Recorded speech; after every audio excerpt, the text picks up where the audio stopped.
All right, Megan, can you give like a brief intro on your background and then why this paper, and then we can just dive straight into it. Yeah, so I'm Megan. I currently work at Texas Children's, helping out with our sports residency program. I see a lot of ACLs. It's kind of like my special favorite thing to work with. I'm actually, I don't know if I told you this, Chris, or not, but in the fall, I'm going to be going back to UK to get my PhD and do a lot of ACL research. So yeah, I love when any new ACL articles come out. I thought this one was pretty interesting.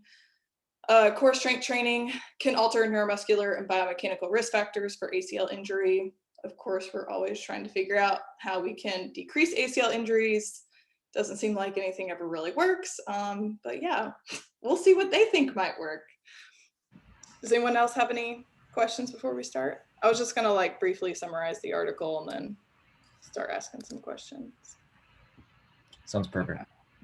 Okay. Okay. Also wrote this up for the Sports Sig, so I have my little article review. I will not read it in its entirety, but the gist of the article was they have seen in literature that athletes who have lower core strength, I'm not entirely sure how they're quantifying that, are more likely to sustain ACL tears than their counterparts. So that's more of a retrospective thing that they found. So this study wanted to look at how core strengthening affects the biomechanics at the knee and trunk during a sidestep cutting maneuver.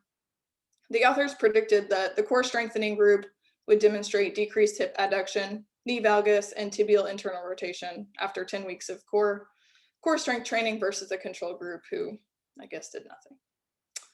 So they took 58 recreationally active men with a mean age of 22, and they either randomly assigned them to the control group that did the 10 weeks of core strengthening, or the training group who did the core strengthening, or the control group who just was present for the pre and post test. So they analyzed both groups with a sidestep cutting maneuver using a 3D motion capture system. And they also did EMG evaluation of the rectus abdominis, erector spinae, rectus femoris, vastus lateralis, vastus medialis, glute med, semi-T, and biceps femoris. And then they also tested a max effort prone plank and side plank for time. I thought it was pretty cool. They gave all of the participants the same running shoes to eliminate any bias of footwear during the cutting motion. And they made sure that they used a metronome, that they're all running at the same pace before they're doing their cutting motion as well. So for the intervention group, they did 3 days a week of core strength training every other day, and they were required to attend at least 90% of the sessions.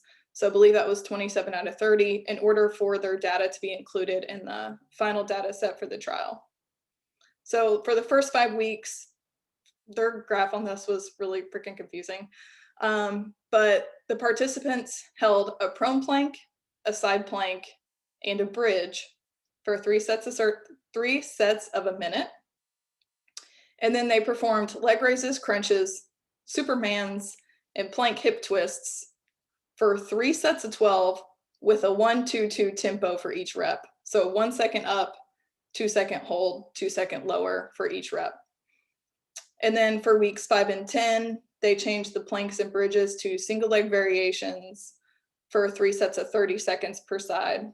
And then the other ones remained the same, except they did 5 sets of 20 with no tempo, just 1 second hold, 1 second down. After the 10 weeks of training, they were evaluated again with the same sidestep cutting.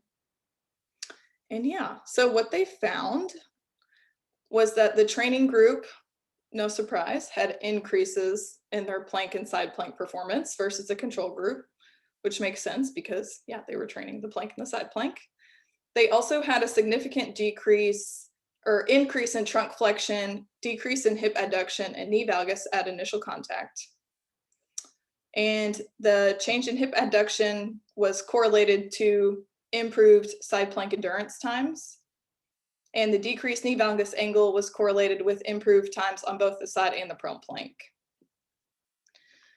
The muscle stuff gets a little verbose, but they didn't notice any strength increases, but they noticed increased muscle activation of the rectus, glute max, rectus femoris, vastus medialis, and semi-T in the training group versus the control group during the pre-contact phase or preloading phase.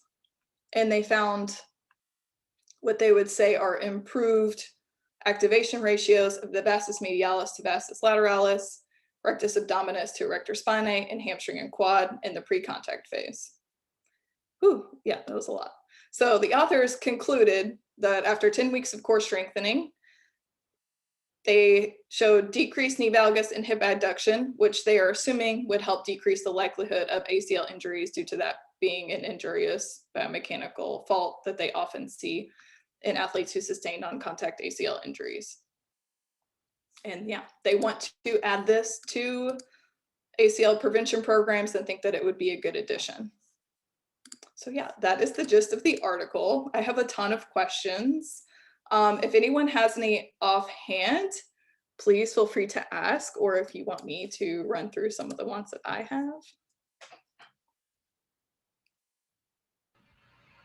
I'll go first. I think, and you kind of alluded to it, it seems like they actually said this at the end, but like it's almost interchangeable of like what their terminology is of core stability versus core strength. But then they were like, well, we didn't really measure core strength. It was an endurance test, but they're saying core strength. So it just like, there seemed to be no like actual defining of good terminology and how they measured it. So that was kind of my question of like, what actually were they testing? Was it just core endurance?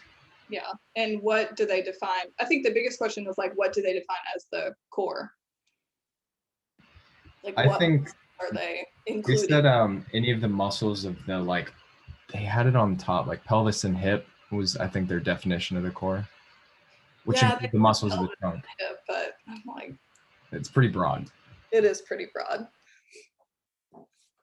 So going into that, what do you guys think were, or we'll start happy. What were the strengths, I think, of this article? Because I do think they had a lot of really good things included in this study. What did you guys like about what they did with the participants?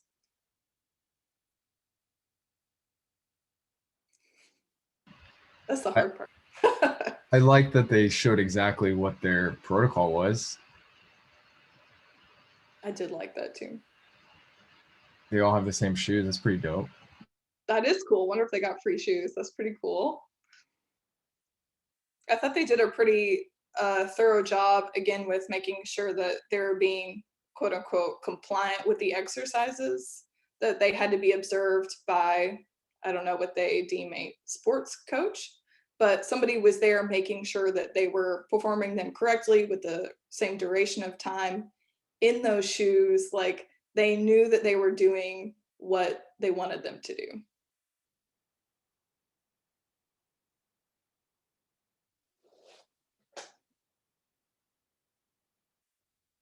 Anything else anyone liked? I guess this could be considered good or bad, but the kind of trying to be more objective with the testing of like the cadence of the run, like the speed, and then the using I think the same leg each time, but that could also be bad because it's like that's such a narrow focus. Can it really be like extrapolated to any other like velocity or change direction? So good and bad. Yeah, I thought they did a good job too quantifying, like they used EMG, they used 3D motion analysis. They had some really good objective data versus just, you know, like visually assessing or just looking at side plank endurance or whatnot. And then for limitations, I think everyone can maybe talk on this a little bit more. It's always easier to pick out the bad stuff in articles, especially when we did not write them. I thought the sample size and having only men was not very representative of the type of athletes who sustain non-contact ACL injuries during a sidestep cutting maneuver. So it's hard to extrapolate the results of what they found in that sample to maybe our female athletes in high school. I just have a quick question for clarification. Sorry, Megan, because I also hopped on late and I didn't read the article. But but it was very interesting, and I will read it. In the conclusion, when they talk about core strength altering motor control strategies, all that, and one of the things being increased trunk flexion angle, were they interpreting that as, because I know they're just listing them there, but did they interpret that as a good or bad thing? As a good thing. They talk about how they saw the biomechanics of athletes who sustained ACL injuries to have a more upright trunk. Okay. Okay. Because and this might just be my my visual, but when I think of increased trunk flexion, like forward, then usually that to me would indicate maybe like a hip strategy or like with a stiffer knee.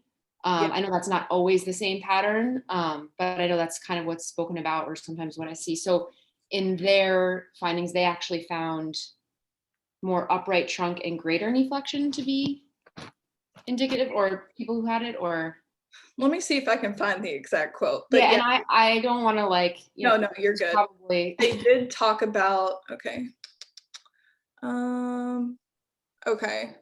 They reported that a more flex position of the trunk during landing decreased the landing force and quad muscle activation.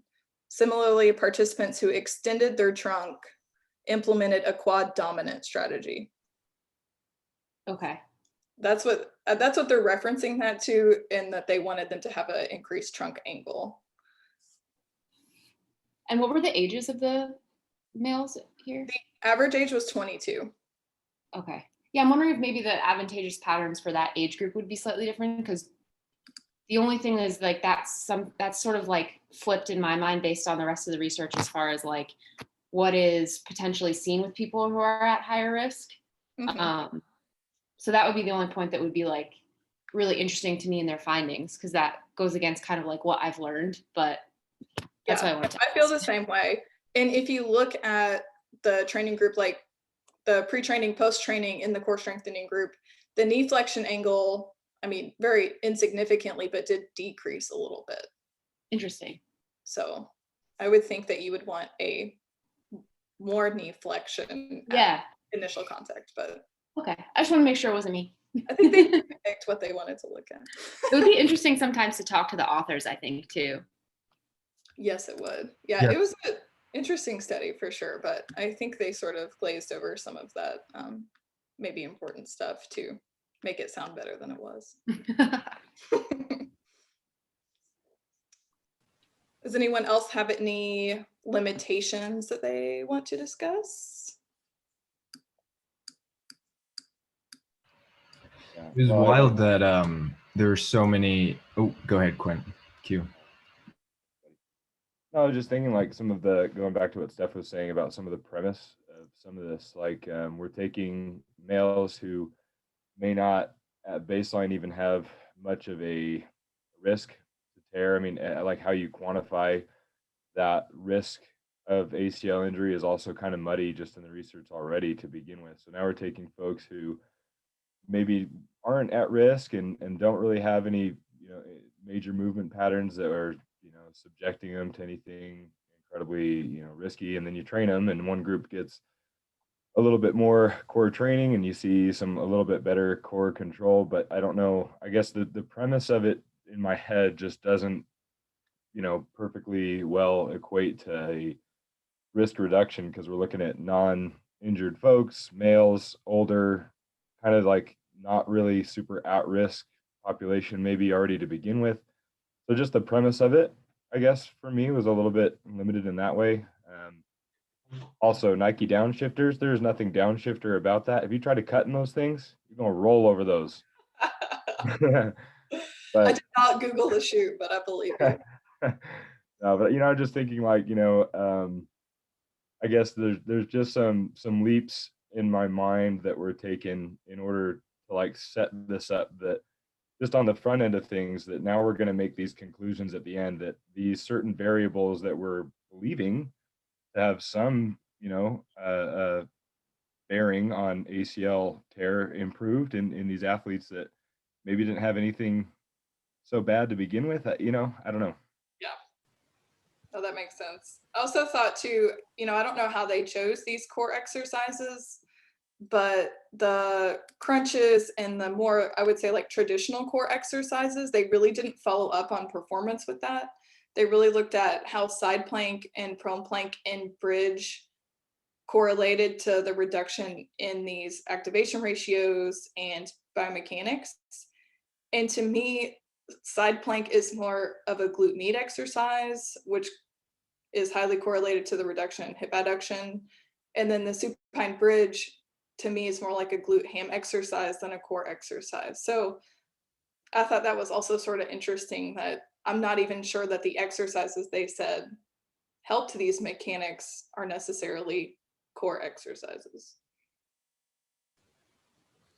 I think related to what Q was talking about, it seemed like just in their conclusions and their proposal to include this in reduction programs, it seemed to be taking just like a step that wasn't there because they didn't do this and then observe, like continue the program, observe for a year if there were any ACL reductions in the amount of tears and stuff. It was just intermediate steps. And then also, because these are recreationally active males, not like competitive college soccer players or anything. So we don't know if doing any sort of training, core training, improves it, or if you just have to get to a threshold and those soccer players might be at that threshold for core strength or endurance, whatever you want to call it. And so adding this might not even improve it for them. Yeah, I agree. And when they talk about adding it to prevention programs, the FIFA 11 or the 11 plus has side plank and prone plank and Nordic hamstring curl. So there already are some prevention programs that incorporate these, like, let's say core exercises that they added in the article. So I feel like it's already sort of in prevention programs, maybe not the leg raises, crunches, and Supermans, but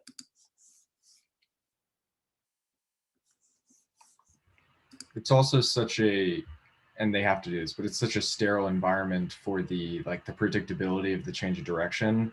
You don't know if like the kinematics would have still improved if it was more of a reactionary like dynamic in sport or in practice, or if they would have just kind of returned back to traditional what they had prior done in the past. So I question like, is there transferability over to like a practice or a sporting environment with this? yeah, I totally agree. Another interesting thing, and I had to like really read this article a couple times to understand this. So the EMG percentages that they're referring to, like the ratios and the increase in muscle activation, were shown during the pre-contact phase. So before they actually contacted the force plate. But on the chart, it shows that there was no real significant change during the loading phase, which is when they're like that first 50% of contact with the force plate, which the authors then go on to say is when most non-contact ACL injuries occur, is during the loading phase. So during that moment, they actually did not have any change in muscle activation. So I thought that was sort of misleading the way that they presented that in the conclusions. I don't know if you guys had any thoughts about that. If you'll have the article up, it's that like second, it's on page 189, the A and B, with the chart A is the pre-contact and B is the contact. And those confidence intervals on A are very large.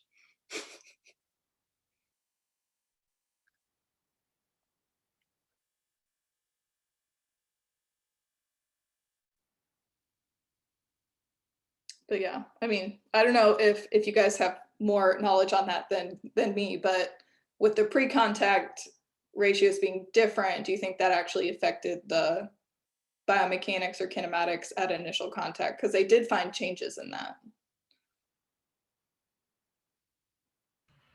But there were no changes in in like initial contact. So it doesn't matter, right? So there were changes in the biomechanics at initial contact, but not necessarily in the muscle activation. The muscle activation changed right prior to initial contact. But then they did see decreases in hip adduction and knee valgus.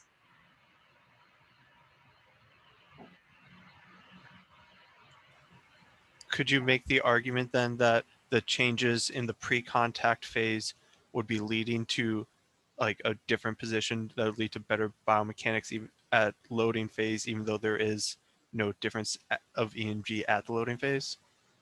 That would be my assumption, but that's an assumption at best. You could also use the argument that if prior to this intervention, testing initially, if this was the first time they'd ever done that, and then at the end, they probably just knew what to expect with that drill. So maybe that was why there was a change in like activation or in biomechanics. Yeah, I would think then that you would have seen the same biomechanical changes in the Control group. control group as well, which you didn't necessarily see. Did it sketch y'all out that there was like 16 people in the control group? Yes, there were like a third. I mean, not nearly as many people in the control group as They started with 26 and then 10 dropped out. So there's 32 in the intervention and 16 in the control. So it's like, it's got to fuck up statistics somehow, right? Got to. I'm sure they were hoping to get some core strengthening, probably get some abs, and then they didn't get in that group and they quit. Plus, like, they didn't really say, I mean, they're recreationally trained. I don't know what the control group was doing. You know, were they not supposed to do any activity? Were they exercising? I mean, I don't know. Yeah, I would be curious what they instructed the control group to do in between testing sessions, because if they were like, you know, whether they said like, all right, you're not allowed to do any planks or XYZ, or if they're just like, you know, train as normal. Yeah. Yeah, I don't know. I mean, if I were there and I knew I was going to go back and repeat a test, I feel like I would be like trying to do better on it the second time. But and then I also didn't see any. I know that they held a prone plank for 3 sets of 60 seconds.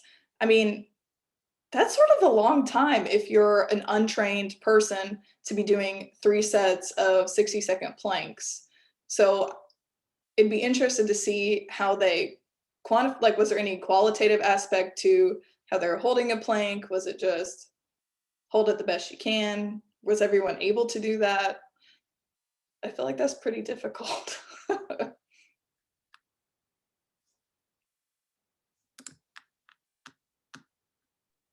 And yeah, one of my other big questions was why did they not include glute med within the EMG if their main hypothesis was that they wanted to see a decrease in hip adduction and knee valgus? I would think that's a pretty low-hanging fruit muscle amongst all the ones that they looked at to investigate.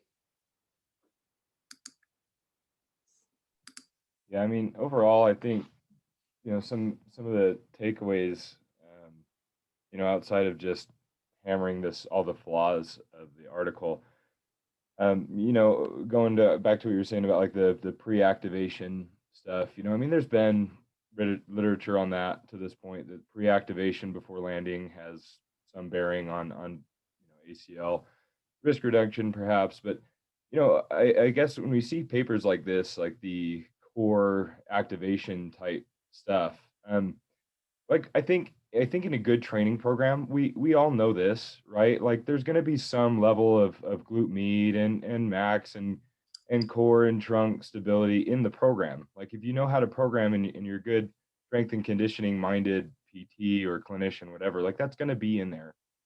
And we know that there's going to be some degree of importance there. But you know, I think studies like this draw these conclusions where, you know, where like 5-10 years ago, you had every PT like talking about the TA activation. Yeah, I turn on your transverse abdominis when you're, you know, it's like this is where we lead. We go down these rabbit holes of like, oh, this core thing is important. Let's like find ways to train the core, and we go core, and then everything becomes core, and we forget about all this other stuff. It's like the bottom line is if you have a well-rounded, put together program, they're going to get this, right? I don't think that was, I guess, the other thing that I took away from the article. I don't really feel like walking away that I took anything majorly novel or new to be thinking about. This is stuff that we all should be doing anyways in a well-rounded program. So it just doesn't add anything like major value wise to the body of literature. If we're training folks in this setting, you should have that kind of stuff already working within your program and your model, getting them introduced to cutting, getting them introduced to landing, low level plyometrics, running, you name it. It's all going to be in there if you're trying to do a good job creating a well-rounded program. So yeah, I just don't know how much value, the literature really adds is all. Yeah, I would totally agree with that. And I mean, there are prevention programs that exist that don't include core strengthening that have been shown to be effective as well. I know we don't like, maybe reduction is a better term, but I think too, that may be super sport specific. So giving like blanket statements that this will decrease ACL injuries and should be added to prevention programs is maybe a little aggressive. It's also just weird that at the end they said there are some limitations to this study. First, the term core stability is used in this study, but only core endurance was measured. So they're like acknowledging that this was a core endurance kind of intervention, but like the title of their paper and every other verbiage was core strength. So it's like, are they trying to lead you into, I don't know, I agree with Q. Like, this doesn't change my thoughts about like any intervention with an ACL population. How do you think that they maybe could have measured core stability per se in a different manner to make it more like an actual core strength or stability measure versus core endurance? Do you guys have any ways that you would have liked them to see that measure that instead? I don't know how exactly I would measure that. Is that what you're asking? Like the Yeah, like how would they actually objectively assess core stability? Meg, I think if you could answer that, you would be really rich. So it's interesting too, because it makes me think about like in school when we were taught like the prone like over the side of the table, like the back extensor, like endurance tests, and you can do something similar for like number of leg raises or things like that. But inherently, I'm assuming that probably this and most of the population of people who would be under the umbrella of like at risk probably could do some work on general. I'm not even sure I love the name like core, like trunk musculature and or trunk control. So like, and there's also the argument in some of the literature as far as like the trunk control and like trunk position. Like that's kind of why I asked before is like, if they have better control there, then maybe part of the implication of non-contact injuries is like if they don't bend over as much, their lever arm at the knee is, and they're like their hips shooting back, and then that increases their it can increase their like where their center of mass is away from the joint. So is it more of a control thing, or is it a strength thing, or is it both? And I feel like usually it's probably somewhat of both and somewhere in the middle.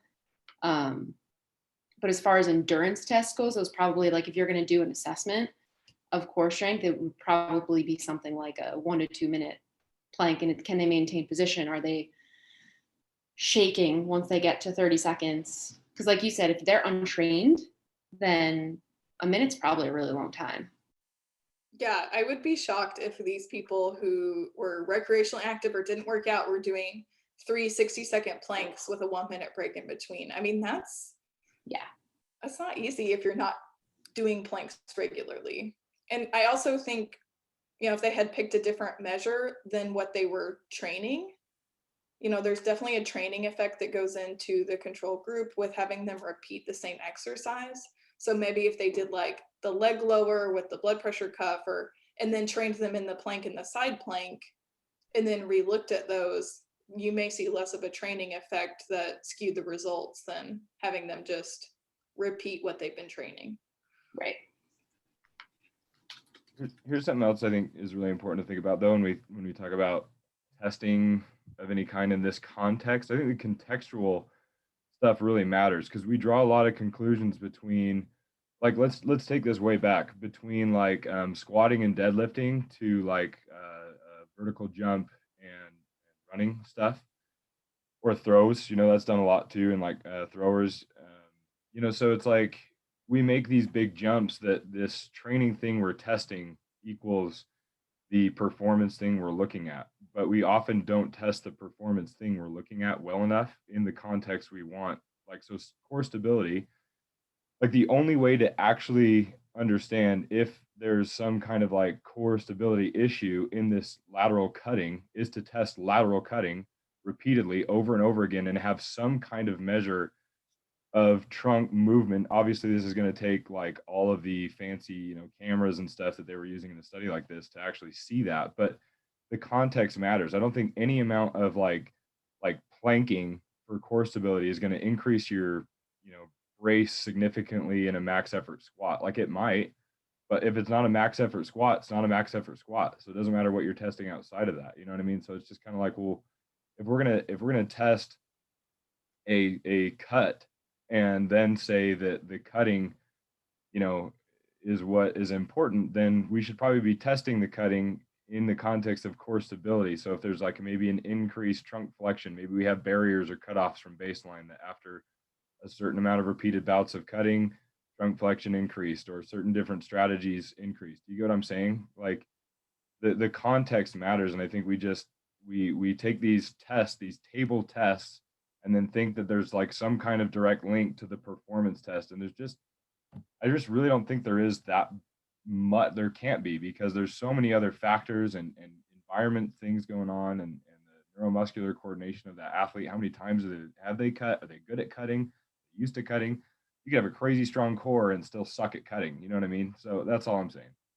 Yeah, and in the study too, they said in the intro that the 3-year prospective study determined that athletes with worse core stability were more likely to sustain an ACL tear, and that those participants with lower core strength were less able to resist hip internal rotation movements, which resulted in excessive knee valgus moments during weight-bearing exercise. So I also feel like, is core strength just attributed to overall lower body strength? And if you just strengthen the lower body, would you also see that increase in core stability? Like which one is affecting which? I think it's a good question to ask too. Or like, what would happen if they just practiced cutting for 10 weeks instead of doing the core strength thing, right? Yeah. Yeah, or if they just did, a lower body strengthening. What if they just did hamstring and hip abduction strengthening for, except for 10 weeks? So I think it would have been cool to have a control group that was maybe doing different strengthening exercises. Maybe like to see that be 3 groups instead, but. Like, do you work with any teams or mostly just younger athletes? I work with mostly middle school, high school age. Okay. Not necessarily teams. I'm also wondering if some of these, I've thought about this in the past as well, like seeing advertisements or like camps or something where a local coach wants to start like this, injury prevention thing in preseason with like some local schools.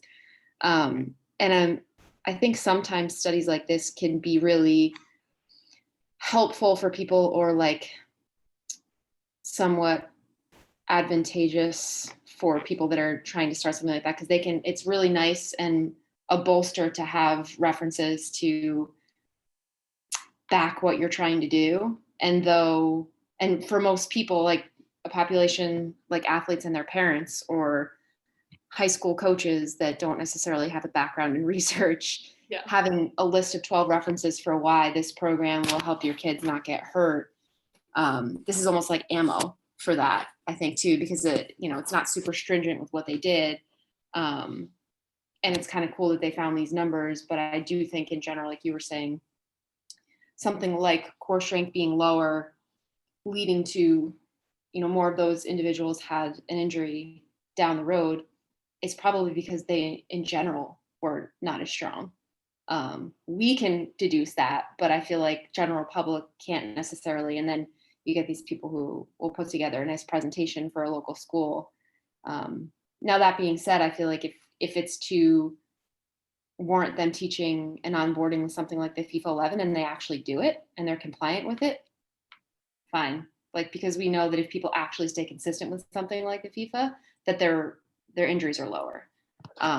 but the hardest part is actually making people compliant with it. And I sometimes see some of this, I don't know if it's like cynical, but sometimes studies like this being used as like a way for somebody to make money with a camp or some sort of injury prevention shtick. Yeah, I think like the biggest thing is just doing anything, which is super important. But yeah, I agree with you. Like if this would warrant people to do something and add some, like, yeah, look, if we do these planks preseason or we do, you know, core training, that will be better. And you know, I can't disagree that having athletes do this preseason would not be beneficial. So I'm all for it. I just think, you know, the way that they framed it was a little interesting. But I would much rather athletes do this than be in the control group. That is for sure.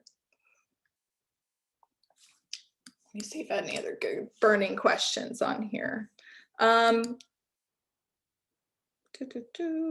If you guys did this study, which exercises would you have included for your core strengthening? Would you have chosen different ones? Do you like the ones that they chose? Just to reiterate, they chose a leg raise, which I'm not entirely sure if that's a leg lower, or are they just like laying on the ground lifting their legs? Crunch, a Superman, and a plank hip twist, a prone plank, a side plank, and a supine bridge.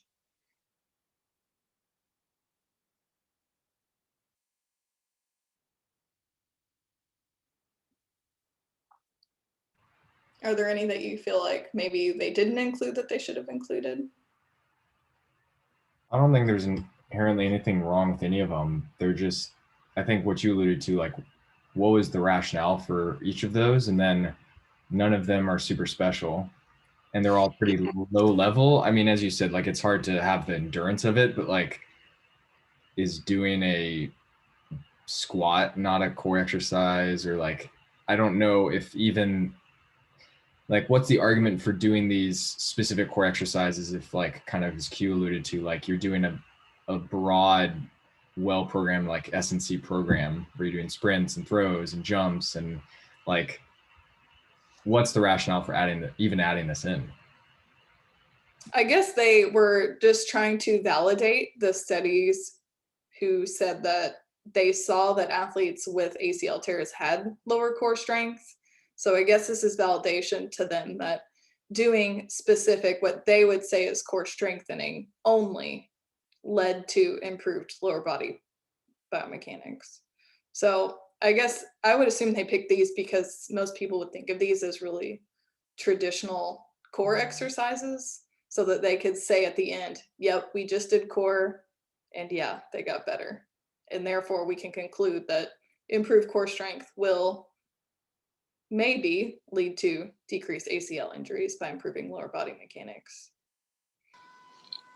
I mean, I think a problem too, though, is that like looking at these exercises and assuming that you're only engaging the core when you do them and that no other muscle is going to get activated is also an issue. I mean, with surface EMG, you're going to get crossover between muscles anyway. So this idea that you inherently had better EMG scores because of the core could also be a false like reading, with the idea that you are going to get crossover from other musculature unless you do like a strict EMG where you're piercing the muscle that's being fired. So, I mean, I get what they're trying to do and say like overall, these muscles typically are seen as like specifically for the core, similar to kind of what Q was saying, where we're trying to just activate like the TA.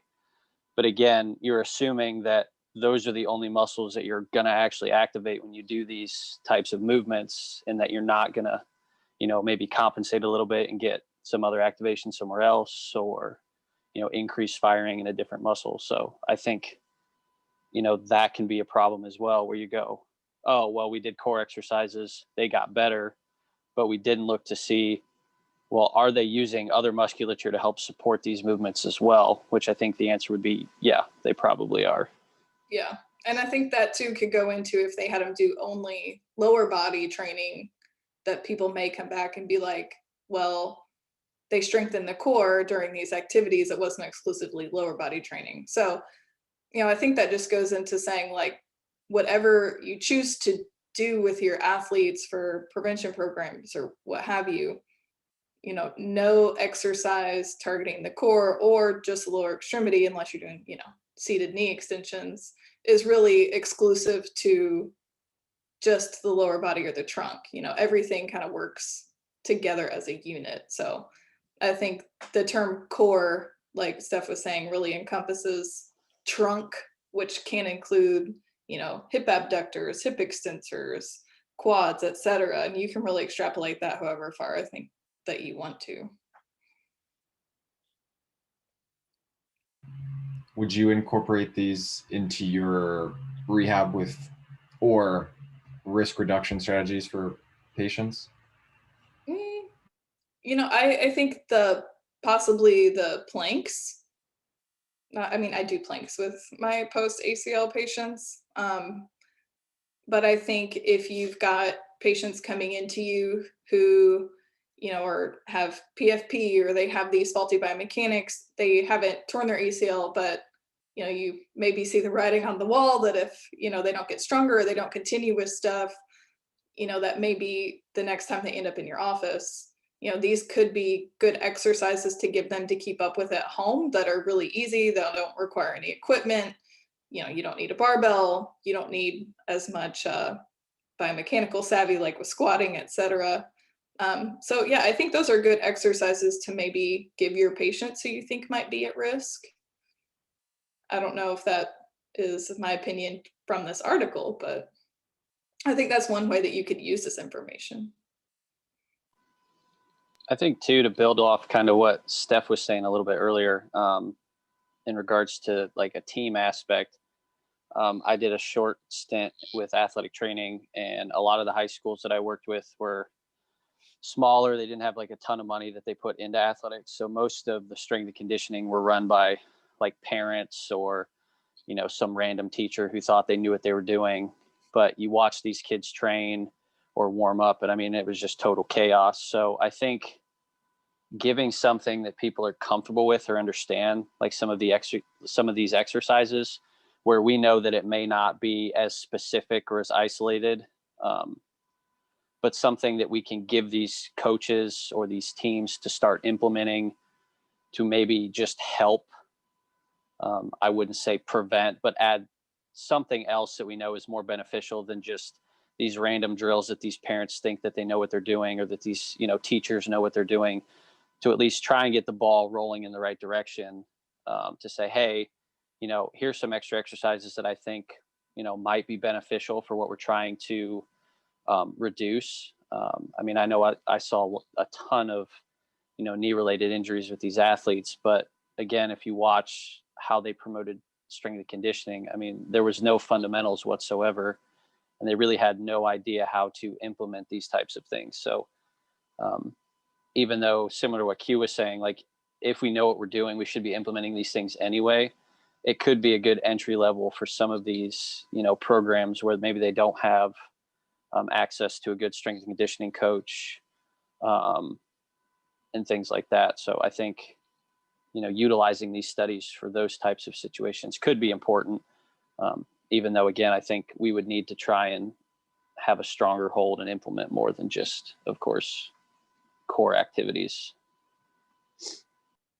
Yeah, I agree. Pretty like low risk, possibly high reward exercise, the different planks. So Yeah, I feel like if you were a therapist working with somebody one-on-one, you would just want to assess like what their level is. If they can already do a 2-minute plank straight, then this isn't the low-hanging fruit for them.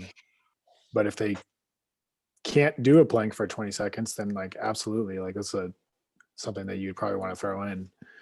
And then I was just thinking about Chris, I know you posted something on Kowloon like within the last week about the problem of implementation of evidence-based practice and things. And so maybe the better question is like to ask to what Derek was saying is, like maybe it is kind of a blanket thing to just throw planks at everyone or side planks at everyone, but like what's the most effective way to get people to be doing something? So yeah, like I guess if they don't have any if they don't have a base for doing anything, just like any way that you can effectively get large groups of younger athletes doing something rather than nothing is the best way to go, even if it's not, specified. Just so, yeah, I guess what Derek was saying. Going off that, Megan, at Texas Children's, is there like community outreach to like club teams or high schools or middle schools on like the FIFA 11 or some of these kind of more standardized and well respected protocols? Yeah, we do some outreach. It's more on the athletic training side of things than the PT side for the most part. I know that we have trainers that go to the high schools. I'm not entirely sure how much they're affecting the implementation of those programs, though. So that might be something to look at. But I mean, anecdotally, I've heard from my patients, this is like aside from what we were just talking about, but I've had several patients who came in who like had coach changes, and they talked about how they used to do preseason training. And I mean, it wasn't anything special, like single leg balance and some core or whatever. And she was like, that year, like nobody got hurt. And then they got a new coach who did no preseason stuff. And like 4 girls on her team tore their ACL that year. So, off what they were saying, like any implementation, I think, of preseason training or conditioning is going to be really important to help reduce injuries, just period. But yeah, we don't do any direct outreach, I guess. Have you seen a pretty big spike in ACL patients since COVID or since like beginning fall and spring? We're starting to get more as people are ramping up from that long time period off. It's about usual though. We're getting a lot more back pain than anything else from kids sitting all day and not doing anything. Yeah, I think, between this part of the conversation, kind of what Derek and Nicholas were saying as well, it's like we can take a pretty, this is getting into some deeper stuff, right? Of especially when you start talking about youth athletes and the long-term athletic development model, the kinds of strength conditioning programs, accessibility to coaches who know anything about it. 'Cause usually in the high school setting, even in pretty well established towns, like it's still someone's dad stepping in to like do the training, who's like, got maybe bodybuilding.com or T Nation from like 15 years ago, and maybe watch like a Jack LaLanne video when he was like 12 growing up, and they just like roll into the gym and start slinging weight around, and yeah, we're going to do cleans with the 12-year-old, and dad can't do it, but I've seen Tyreek Hill do it on IG, so this kid's got to do it too because he plays football. But so I think exposures, green space availability, available. If you talk about long-term athletic development model, it's all about just play early on, just getting exposures to different kinds of sports, variability of sports. Then you can talk about, gosh, we've got such an increase in these specialized clubs. These kids are playing tons of stuff. I know barbell medicine, and especially Derek Miles talks an awful lot about. You got all these kids that are highly specialized, but still not even meeting physical activity recommendations. So we can go down this road of that talk. I think to zoom back out to the paper too, I think it comes down to how you season the steak, right? It's all it is. It's all exercises is like how are you going to season this steak? What do you want it to kind of taste like today? And as long as there's something, I think it maybe even more critical as clinicians, it's more important of the language that we're sharing with people that, oh yeah, we're gonna strengthen your core, and this core strength is gonna, prevent this ACL injury from happening. That's not a great thing to say. Just instead of saying that, it's just, I think it's just how you deliver the message as a professional, right? That really kind of matters. And I think we're all kind of saying in a little bit of a way that the principle and the themes here matter more than the actual what you do exactly. So just some thoughts to kind of, I know we can go down one way, but to kind of zoom out back just to the kind of overarching maybe takeaway of what we can walk away with from this paper is probably just more of how we say things and how confident we are in our approaches messages we share to folks while we're training them. Yeah, sort of off what you said too, the implementation of this may be better in untrained individuals like middle school, high school versus, collegiate level athletes who are maybe sustaining injuries under different sort of mechanisms. So it sounds like this may be better implemented when one, you have like large groups of people, you can't supervise everyone, they don't have access to equipment, it's better than nothing. I'm not sure how well this extrapolates to like college football players or NFL players or anyone that's higher level that could probably hold a plank and has good, core strength. So yeah, I think that's a takeaway. I mean, I work with mostly middle school and high school age kids, so for me, it's probably a little bit more relevant than those who are working with maybe the adult population.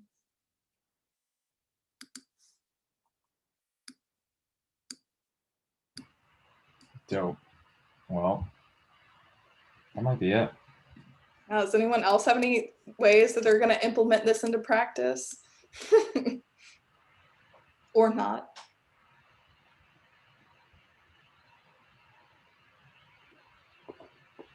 Probably not. Nope, that's it.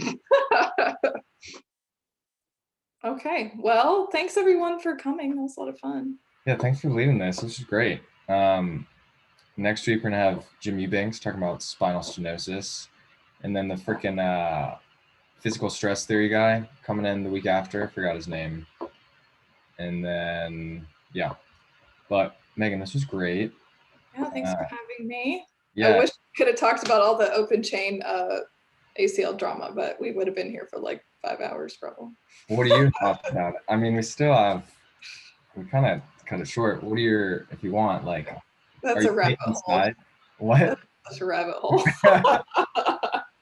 Yeah, it's not a short conversation. Okay, we'll keep it there. All right, dope. Well, everyone enjoy your Saturday. And yeah, thanks, Megan. All right, thanks, Chris. Bye, guys.